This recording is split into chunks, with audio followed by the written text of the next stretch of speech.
Dum de dum dum dum dum. Oh. Hello. Are you an NES fan looking for a platforming game in the style of Castlevania? Well, I think I might have a game for you, and that game is called Crypt Stalker.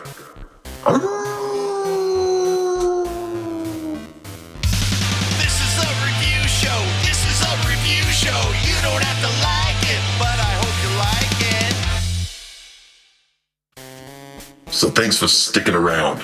My name is Dan Wolf, and I love the look and sound of the original Nintendo Entertainment System. Also, make sure you stick around till the end of this video, and I will tell you how to play a bonus game.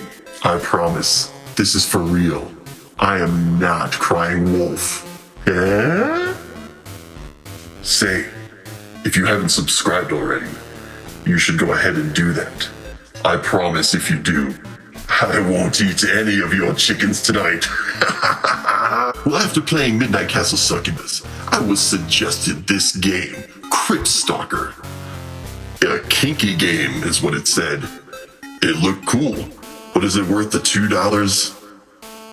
Yeah, it only costs $2. Anyway, I'll take the plunge to find out for you.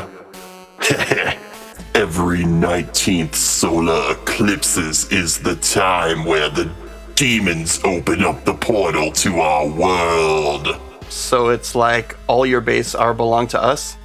Every time the portal is at a different crypt. This time it's located in the desert inside the pyramids of the damned. Trained stalkers take on the task of defeating the said demons before they unleash hell on the earth. I'm pretty sure Hell on Earth has already been unleashed. It's called Taco Bell. Today's task has fell upon Gladys, one of the descendants of the... Whoa, you can see those green things going through her skull and behind her hair. Crypt Stalkers. Yeah, so that's Crypt Stalker. So this is awkward. Oh wait, I'll just press start. Crypt Stalker was created by Sinclair Strange and released October 30th, 2020 on Steam. Whip your way through nostalgia-fueled kinky demon slaying. From hidden desert temples to floating ruins, this will take you back to the golden days of gaming, where there was only 4 buttons on a controller and VHS ruled the world. And I'd say that's a pretty apt description, but if we're looking to get more into it, Crypt Stalker is kind of like Castlevania meets Vice Project Doom, both games on the NES. With Crypt Stalker, you get 13 levels to conquer, there's large end-level bosses, and the graphics are stated to be actual 8-bit graphics that follow the strict limitations from the NES era. They've even included options for fake flickering to give you that extra nostalgic feel. And of course the music is a chiptune soundtrack that sounds very authentic to the NES. So no one's reinventing the wheel here. In fact, if anything, they're saying the wheel works pretty well as it was back in the late 80s, early 90s.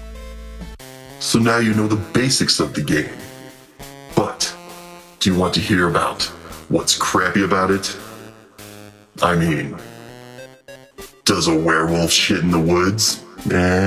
Because it's trying to mix Castlevania with Vice Project Doom, you have a game that looks like Castlevania, but plays way faster, which is discombobulating.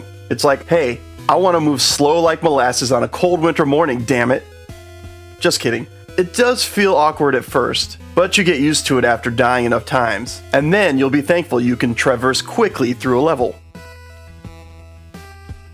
Speaking of dying in this game, another gripe I have is with the checkpoints. Sometimes you revive on the screen you left off on, and other times it sets you way back 3 screens ago.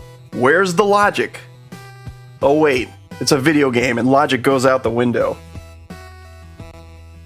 If you're used to the classic Castlevania games, this one might not come as a shock, but this game has its moments of difficulty, like this boss. I lost to it so many times. A lesser person might quit, but not me. Well, okay, so I did kind of quit. I put it on hold until later. But I will beat it.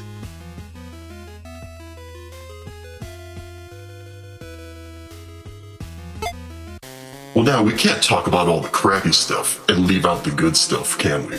So, let's get into the good things about this game. You thought I was gonna say, hey? Yep. The retro nostalgia NES look is pretty spot on. Well, almost. In fact, how can you say this is an NES game when the aspect ratio is in widescreen? Fuck that! You have to chop off this shit on the sides. Yeah, now it's more authentic. Actually, it's not so bad. It's nice to see a screen filled up with NES-style sprites. And of course, no Castlevania clone is complete without wall meat. That's right, the leg of werewolf makes an appearance here. What, you don't think it's a leg of werewolf? Check it out for yourself. Look it up in the Castlevania 3 instruction book. Hit me up in the comments if you agree or disagree it's leg of werewolf meat. Anyway, back to it.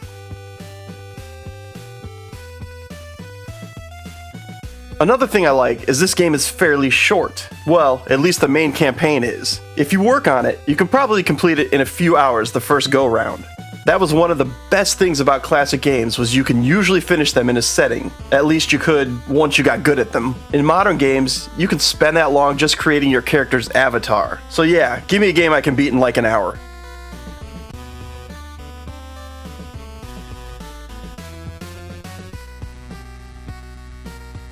There are also plenty of bonus ways to play this game. Too difficult? No problem, they put a casual mode in.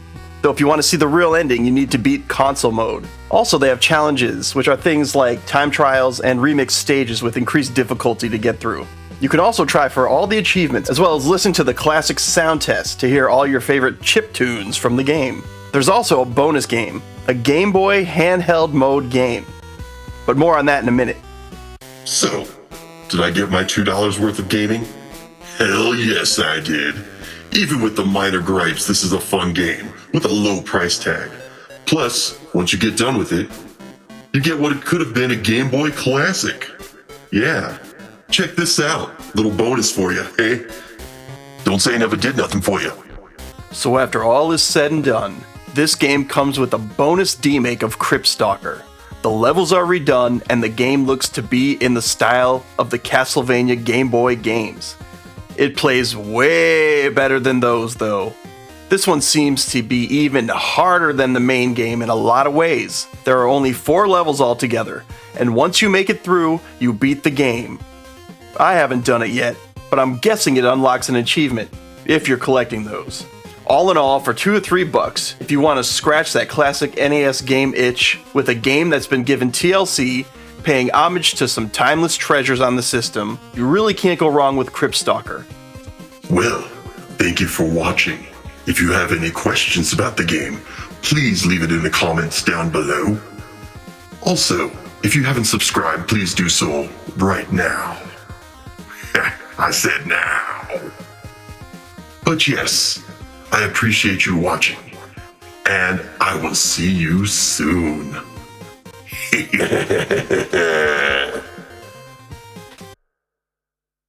You might be wondering how I got here.